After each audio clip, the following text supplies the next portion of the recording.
Okay, the oil pump is on. Everything seems to be running good. It's all back together and running, but still hear that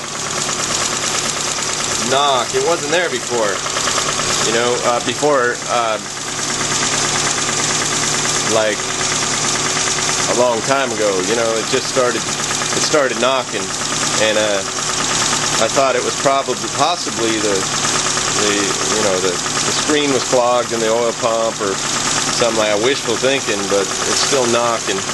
I don't know if it sounds like valves, but it's a knock. It might be in the block. All the pistons and stuff look great, but before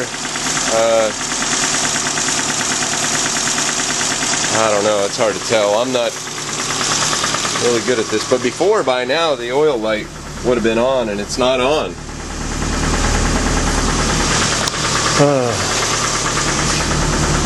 And the temperature isn't as high, but it hasn't been running but for about maybe 5 minutes.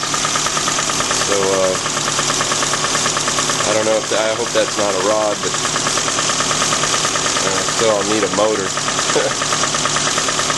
But that's basically it. That'd be sad to trash this thing because it's a pretty awesome Samurai. You know, super nice. There's no rust. Custom door skins. But